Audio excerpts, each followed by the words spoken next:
What's up guys, how are you doing? In this video series we are going to be taking a look at characters who are simply described as evil, and we'll be taking an in-depth look into their character, and we are going to dive deep into their reasonings and how exactly they became the way they are. If you're new to this channel, my name is Aziz and my goal here with this channel is to make a warrior out of you in our modern times. I want you to be as strong, educated and capable as you can possibly be, and let's just dive into it.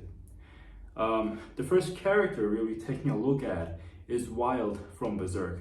If you haven't read the manga yet, there will be spoilers to it, so if you care about spoilers, if you want to read the manga for yourself, I recommend you do not watch this video. But if you don't give a shit, or if you have read the manga, just keep on watching. So Wyald is the leader of a mercenary group called the Black Dogs. The king of Midland uses them as a last resort for things. So they are basically there to just clean up the dirty work.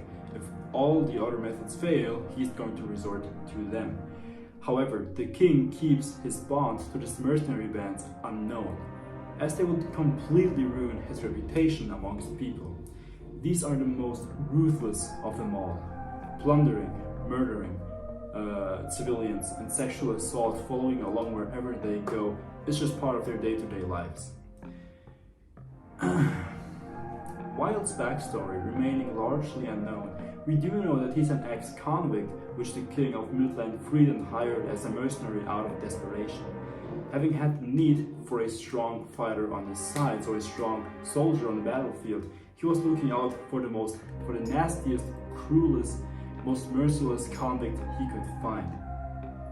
And so they instructed a tournament within prison, and Wyald simply just threw his opponent completely on the roof of a building, showing just how much superior he was to the others.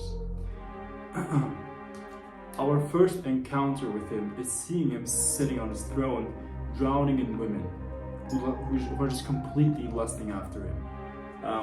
He disregards their humanity completely and simply sees like the act of sexuality as a way to indulge and to assert dominance over us people. And the exact same thing goes for fighting when it comes to Wyald's philosophy. Wyald is something known as a libertine, always just simply following his saying, excitement and enjoyment. And he possesses a very big lust for battle, or so it seems at first. We're gonna be diving into that later. He often puts his men in serious danger for the sake of fun, and he simply charges them through traps, and if a soldier protests against his actions, he simply just kills him, disregarding any form of value for life practically. Wyald has no semblance of morality or empathy whatsoever, and he takes very sadistic pleasure into his actions. He sexually assaults and mutilates women. He burns children alive just for fun, and he also kills his own soldiers if he feels like it. He also stripped naked Casca and Griffith in front of their own soldiers, simply just to, in a sense, break their wills, right? To make a fool out of them. At first glance, Wyald seems to be similar to the character Zod, having a never-ending desire for battle and testing his strength. And you would assume that he's practically just a less principled version of Zod. If you're unfamiliar with who Zod is basically, he's one of the strongest beings within that universe, and he's practically just somebody who's looking out for strong warriors to fight. That's his whole existence boiled down practically. But Wyald, unlike Zod, does not care about fighting strong opponents. In fact, the more dominance he's able to assert, the more he takes pleasure into fighting. Contrary to Zod, who takes greater joy in having an opponent equal or even stronger to him, Wyald more so behaves like a kid in a candy bar, indulging as much as he can, having an unbearable greed to dominate others. This is further proven by his lack of fighting expertise, as stated by Guts. He simply brute forces his way through, never having had to actually bring up his skills, because of how much he physically overpowered all of his opponents. That indicates that he never went out to challenge himself, but instead let his gluttony lead his way.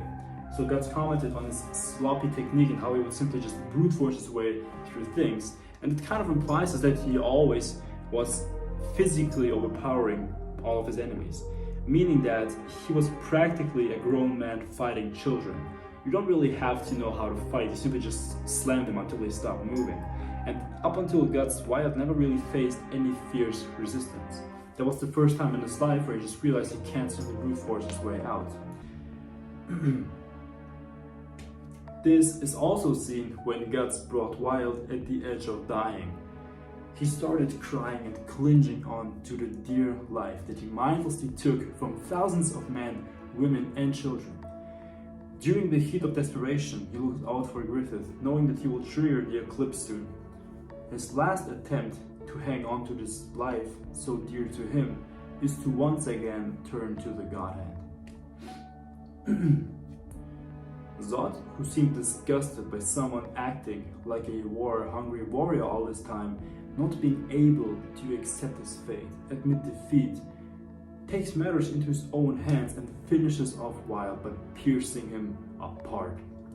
Because Zod, although he's an antagonist, is actually very principled, unlike Wyald.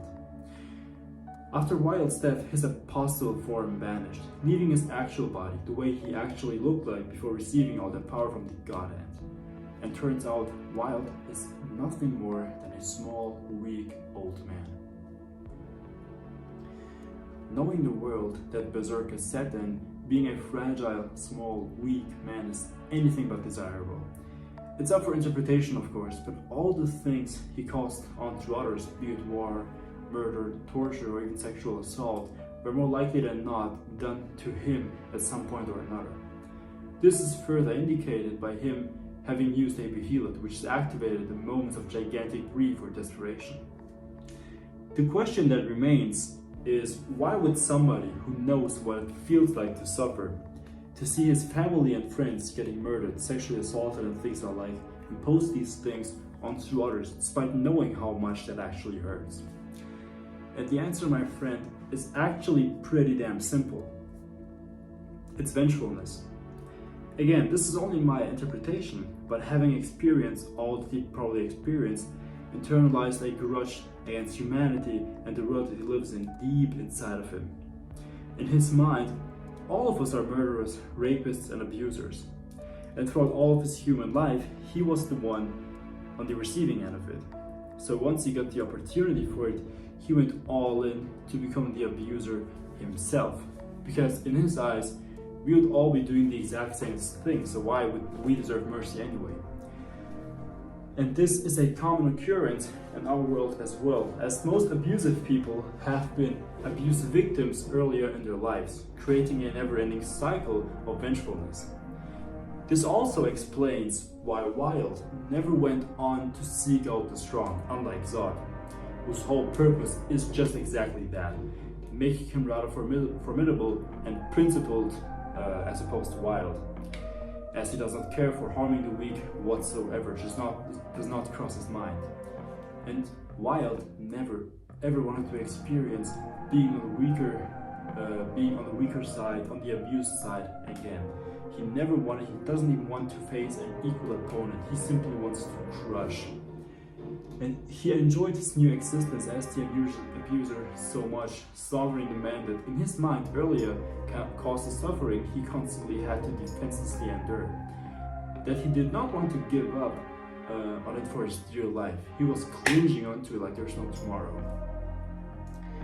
And his downfall came through lack of responsibility and principles.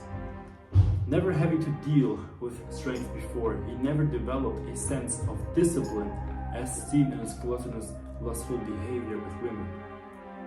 But with great power comes great responsibility, something that he failed to understand and develop, which ultimately led to him being slaughtered by Guts and Zod, who are both very principled people. His body was that of a strong man, but his mind was not. This is what happens when you are suddenly exposed to having lots and lots of power without having had taken the developmental steps leading to such. It's the equivalent of people winning the lottery and ending up in debt a year or two later. Because despite being powerful on the outside, they have not learned being powerful on the inside, which means they had no idea how to properly channel it. Wyald is very disgusting, but also a very sad character. He got what he deserved by his actions and shall not be forgiven, but he is just a byproduct of the failures his world has produced. Evil should never be forgiven, but should always be understood. Thanks for watching.